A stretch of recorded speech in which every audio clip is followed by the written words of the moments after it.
Yes, turacyakomeza ibiganiro byacu nakubwiye yuko muri iyi minsi ni kabumba kandi buba kanda go ahead kabum fire ni Shiba wi Rwanda TV, Shiba wi Cyangugu TV, Kabananga TV umureyo ndetse kandi nanone tukaba turi kumwe na channel, tukaba turi kumwe n'umudirector wacu, ariko muri aka kanya ntago ndibuze kuvuga izina rya channel yiwe, naryivugire director akira mikoro mbere yuko nangira.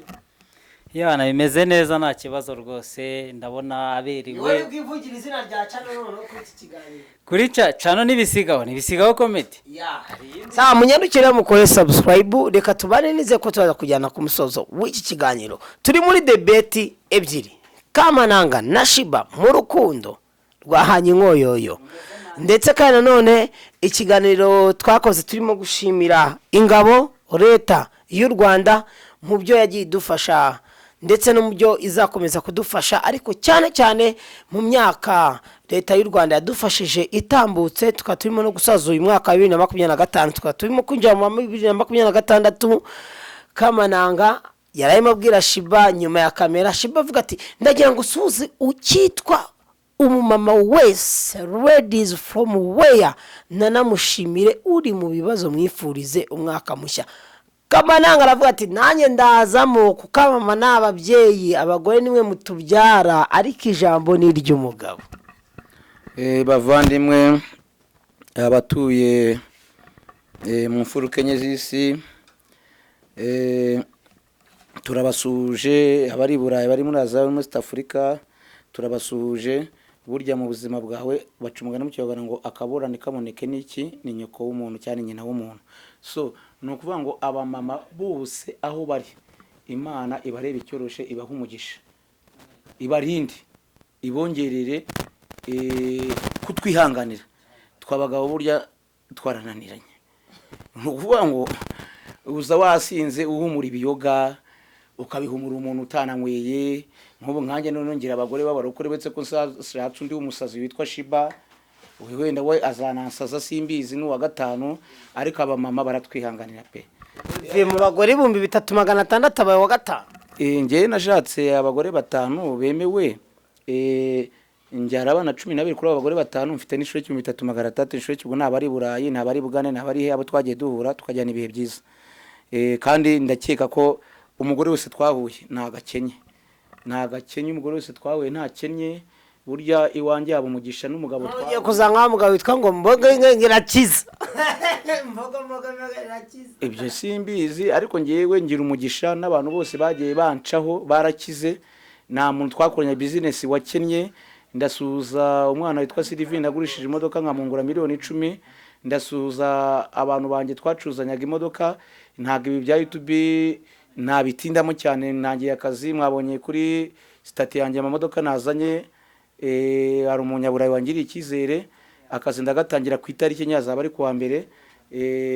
Boss yagiye kugura ahantu ikinamba rwa Rutabura, nongere nsubire mu kazi. Ama YouTube nayo nzajya nyakora nta kibazo, tuzatugirana ibiganiro mu gihe ntawugutse ntari mu bucuruzi bw'imodoka.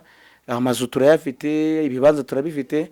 Rero icyo warumbajije ntatinze mu magambo, imihanda ya YouTube ndayimenyereye, mbanze icyo ndigomba gusubiza. Aba mama bose aho bari turabasuhuje, tubifurije umwaka muhire. Na business ugiye gutangira muri uyu mwaka, utangira kuri izo tariki nye uduhaye blessed from God, Imana ihereze umugisha. Shiba, hanyuma rero wari ugiye kubwira iki abanyarwanda? Ikintu ngiye kubwira abanyarwanda nuko ngiye kubabwira ko mbakunda kandi ko ntazabura kubakunda, ntazabatenguha. Ndi umukobwa wanyu, ndi umunyarwandakazi.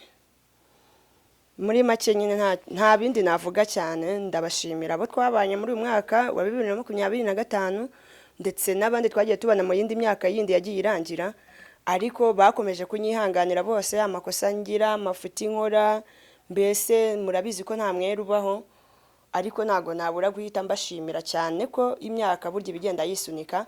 Uyu mwaka wa 2025 ndashimira abantu bose bankurikira ku social media. Nta kindi namenya nababwira, ndabakunda cyane. Tugiye ko by'umwihariko ari n'ubutumwa uri bugenera ababyeyi cyangwa se igitsina gore bagenzi bawe. Nibyo koko icyo nabwira abagore bagenzi banjye aho bari hose bajye bagira kwihangana. Mbese murabizi ko burya baravuga ngo abagore burya ngo turi abanyantege nkeya ngo nta mbaraga tugira, ariko burya ikintu nabwira umugore burya ajya agira kwihangana kandi akore cyane kugira ngo yiteze imbere.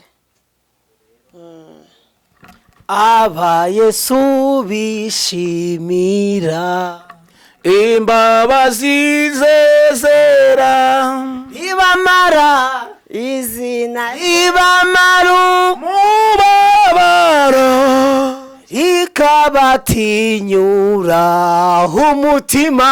aba Yesu twishimira ko tuzagera mu ijuru nubwo twakoze ibyaha turabyemera dusaba imbabazi. tubabarire. Tuzaba turi ku muryango, Petero azatwinjiza. Petero azaba ari ku muryango azatwinjiza. abana azasubiza inyuma. Bazi ko ngo tutazagerayo, tuzagerayo, tuzaba turi mu ijuru, twebwe tuzagerayo. Iyo wagize neza ineza uyisanga imbere, iyo wagize nabi ugira gute nawe uyisanga imbere. Igihe cyose ujye uhora ubana n'abantu bose. Kamana uzi kuririmba indirimbo yubahiriza igihugu? Ndayizi ariko ubu ngubu urana ndizazame nasomye byeri myinshi iminsi 3 ntararyama. uyu ni uwa kane. Uyu ni uwa kane. Urumva ahubwo mbwijyana mu ndirimbo z'Imana, unjyane mu ndirimbo za Ambassadors, unjyane mu ndirimbo za Uziyana, unjyane mu ndirimbo Tera Ambassadors. Twa turimo dushima, reka tunasoza tushyiramo akarimbo k'Imana. Ntago besha sati. Nkunda kugira munsi yo kurimba indirimbo z'Imana. Tera ndakwikiriza. Ngewe nabaye umwarimu w'amajwi, nari umutoza w'amajwi muri korali. Ntago ari kubavuga, ntago bavuga ngo do sora mi so dora fa sora si dora. Ibyo bintu nukajye mwitira abantu. Tera indirimbo y'Imana. Ibyo mbabwira nibyo njya mvuga ngo ba Apotre Gitwaza, ba Apotre Masasu, ba Apotre Minyoni, mujye mumenya ko twize theology, twize Bibiliya. Bibiliya iravuga ngo mbere na mbere, ijambo urupapuro rwa mbere rubanza, mbere na mbere iki? Imana. Yes. Iyo ndirimbo y'abadivisi wese nkayikuririmba. Nta yihese. None se ngiye ko ngiye Ivuga ngo mwami ngiye wanjye kurimba Yesu. indirimbo ya Ambassadors. Iya Ambassadors. Urarimba yahe? Y'abadive. Ya Katolika. Katolika. Ngabanze bagaturika. Urarimba se kuri Radio Kigali basi? Ndaririmba indirimbo Ya Radio Kigali? ya Ishimwe Joshua ivuga Twagiye tangiye. reka nagariye ni ya Kiliziya Katolika ahubwo yasubiyemo. kubera ko ndamukunda. Reka ndatimana data, reka mvuge ibigwi byayo, kandi nshimire ingabire y'ubuhanga n'ubwenge, mundusu ibyo waremye uri mu ishusho yawe, mundusu ibyo yaremye uri mu ishusho yayo. Shiba w'i Rwanda ntago nari nziko uzi kuririmba indirimbo zubahiriza Imana data wa twese. Twagiye kuri Ambassador. Reka turirimbe. Mikoro ndayiba kandi ijwi iragerayo. Hagarara neza hano kugira ngo ujye kuri kamera neza. Kamera naririmbye ndi muri korali, urumva kuko Tujye gutera Ambassador. ngewe ngiye kurimba indirimbo ya Ambassadors. Ngiye kurimba ngiye makorali menshi. Ngiye kurimba indirimbo iba ku mutima wanjye, abadukurikiye kuri TV, abo tubana nabo buri munsi, ibiganiro tugira, burya twubaha umuremyi wa byose. Ntago turimeze nk'abandi ba Los Angeles bavuze ngo umuremyi ntacyo yamare, ngo nibibakiye umudugudu bagira gute, ngo ntacyo Imana yabamariye. Twebwe mu byo dukora, aho tugenda, aho tunywera, tujya gute, turingwa n'Imana. Ngiye kurimba indirimbo riba ku mutima wanjye, ngiye kuyiririmba, sinzi nimba musaba kurimba mu majwi, nimba ndimba muri tenoro cyangwa muri soprano simbizi, ariko reka ngerageze kuyiririmba muri soprano, kubera ko ishobora kuzamo kuzamuramo amajwi cyangwa no guhogoza, kugira ngo abantu bamenye ko twakoreye Imana. Iyo ndirimbo iravuga ngo mubyeyi ugira ibambe. Ndayitangiye. Mubyeyi ugira ibambe, ukiranuka ibyaremwe byose turi imbere yawe mubyeyi ugira ibambe ukiranuka ibyaremwe byose turi imbere yawe. Hari indi ya kabiri rero najye njyana muri mudu igivuga ngo ibaze. Iyi ndirimbo yitwa Ibaze umutima wawe. Ndayiririmba mu ijwi ryo hasi, nshobora kuririmba muri aruto cyangwa muri baze, ariko reka ngerageze aruto.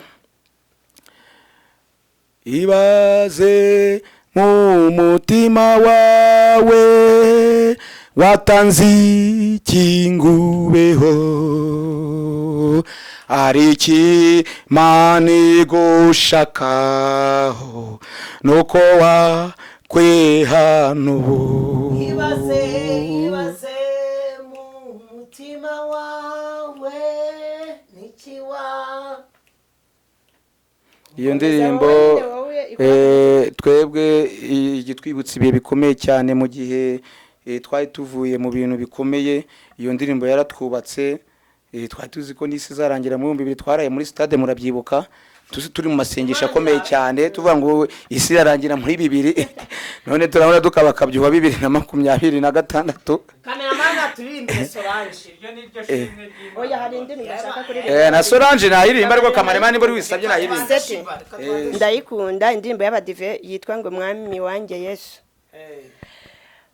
Mwami wanjye Yesu uri ngabe nkingira, ubwo imbere n'inyuma singikangwa na Satani. Mwami wanjye Yesu uri ngabe nkingira, ubwo imbere n'inyuma singikangwa na Satani. Yo Satani, yewe Satani ko kuri umwanzi, abanye bibaza by'ibitego myinshi, ubibaza no kwiganyira n'ubugome ndetse n'indwara. Mwami wanjye Yesu uri ngabe inkingi, Mwami Yesu mwanje muri mudushanda zamutse shanda yagenda zamutse musaraba umusaraba niyo Yesu yampfiriye Gorogota Gorogota ni umwami yabambiwe yateka paka skatraza tugiye mu mwuka tugiye mu mwuka ubu turavuze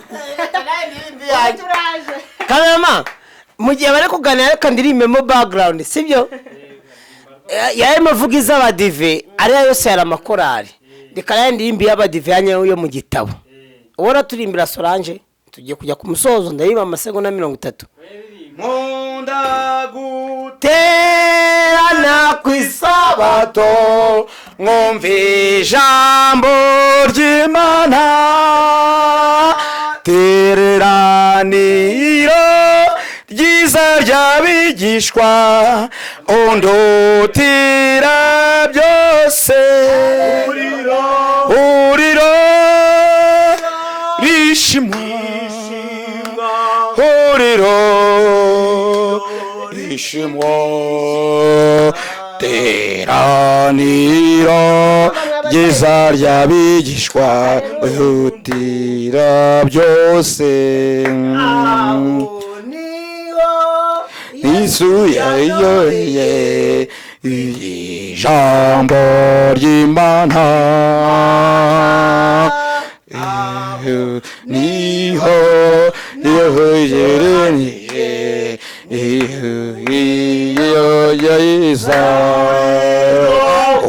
teraniro rishima teraniro ryiza ry'abigishwa undotera byose. hari akanya ndimbarira kameramani karavuga ngo turi kuwusoza no kuwutangira.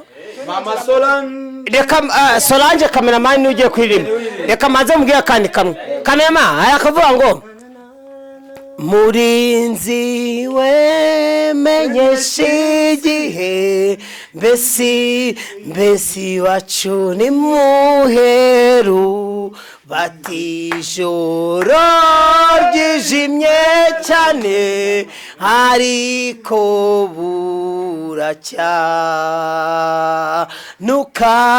ntukarire gumye ugende wireka imirimo yakugeza igihe uzasoza ku munsi tugiye gusubira mu Mana. ndacyabazi byaremwe byose bisubiza bitya biti intambara igiye gushira guma kuru. Solange ni mwiza cyane. Iyo ndirimbo ya Solange se ninde uyigiye kwiririmbira? Hanyuma mbere yuko dusoza iki kiganiro reka mbaze Kamananga uburyo ki ari kwifuriza abanyarwanda umwaka mushya. Shiba nawe azatubwira uburyo ki ari kwifuriza abanyarwanda umwaka mushya. Tugera ku musozo twatangiye ari kubabwira ati abamama mukomeze kwihangana nubwo abagabo bigenda gutya na gutya, ariko abamama cyangwa se ababyeyi abadamu muri abantu bakomeye. Shiba nawe hari ubutumwa yabageneye, nyuma yaho tuza tunaririmba. Reka dusoze rero noneho hari ubutumwa agenera abanyarwanda muri rusange. Ubutumwa ngeneye abanyarwanda barimo abamama cyane cyane ni ukuvuga ngo mutwihanganire, ariko turabakunda natwe ntabwo tubanga, kandi Imana ibarebe icyoroshe. Mugire amahoro n'amahirwe, muzagira umwaka 2023 mwiza. Imishinga mutagezeho Imana izabarebe icyoroshe muyigereho. Ibibazo mwahuye nabyo muri uyu mwaka simwe mwenyine, nanjye narwaye njya mu bitaro ndanavunika ukuboko. Bamama ndabasuje, abapapa ndabasuje, nsuhuje abantu bose banzi aho bari hose. Imana ibarebe icyoroshye kandi baho umugisha mwebwe n'imiryango yanyu n'amafamiye yanyu. Murakoze. Yari Kabananga TV umure y'ukuri. Reka Shiba nawe atubwire ubutumwa agiye kugenera abanyarwanda muri rusange. Ubutumwa ngiye kugenera abanyarwanda, muturebe mudukunde kandi mukore cyane. Imana iracyadukunze. Hari abantu benshi bapfuye, hari abari mu magereza, hari abari mu mavuriro agiye atandukanye, ariko kuba Imana ikiturinze nuko ikidukunze kurenza uko twege tubitekereza. Murabizi ko twege turi abanyantege nkeya, nta mbaraga dufite za ruta Imana. Rero Imana niba ikidukunze natwe ubwacu twikunda ubwacu. Ubwo nibwo butumwa nagenera abanyarwanda. Dushima Imana. Burya Imana iravuga ati uko byagenda kose tujye dushima. Waramuka waba warawutariye waba warawutanyweye, shima Imana kuba byonyine ukiri guhumeka. Hari impamvu Imana iba yabikoze gutyo, kuba ukiri guhumeka umwuka w'abazima. Kuvuga ngo rero tujye dushima, ikindi tujye tukora cyane kugira twiteze imbere. Namwe murabizi muri iyi si turimo, yudakora byose biba byapfuye, baragusuzugura ahantu hose, ariko iyo wakoze burya biba bigaragara ko ufite na address. Rero dukore cyane kandi dukundane. Ibintu by'ishyari, nguriya ngo ni umukatolike, nguriya ngakora mu kabari, nguriya ngo ni umuseriveri, nguriya ngo ni umunyerondo, ibyo ntacyo bitwaye, biramutunze. Ni iby'ubuzima bwe wibireba, ahubwo we mukunde. Niyo mpamvu Imana ivuga ngo mujye mukundana. Yego, mukore cyane kandi mugire n'urukundo muri mwe, kuko natwe turabakunda. Ntabwo uzambwira ngo ngiye nzagukunda uranyanga. Nyanga ntabwo bindeba, aho ari kugomba kunkunda ku mbaraga. Wowe uri kureba kino kiganiro, ndakubwiye ko ugomba kunkunda byanze bikunze, kuko nanjye mba ngukunda, nawe ugomba kubyishyira mukankunda. Nta mpamvu yo kunyanga, kuko ntabwo uba uri Imana yandemye. Twese twaremwe n'Imana kandi tuzajya ahantu hamwe. Yego, murakoze cyane rero kuba munyumvishe. Nizere ko bizakomeza kugenda neza. Yego. Yes, reka ngushimire tubana mu buzima bwa buri munsi twe turi kumwe na Kabananga ya TV Umureyo, twe turi kumwe na Shiba w'i Rwanda kandi uri umudamu we na Melody wamuyobotse. Yes, twe turi kumwe na Kabananga TV Umureyo, twe turi kumwe na Shiba w'i Rwanda, twe turi kumwe na Shiba w'i Cyangugu, twe turi kumwe hano n'aba direct kandi beza cyane ariko bafite channel buriya mbagira ngo anabyivugira kira mikoro. Bisigaho comedy. Yes, twe turi kumwe na Bisigaho comedy, suko narinzi iryo zine ko najya babyivugire. Imana ikumira imigisha itagabanyije, we twatangiranye tukajyana ku musozo w'iki kiganiro. Ciao, dusubire mu biganiro bikurikira.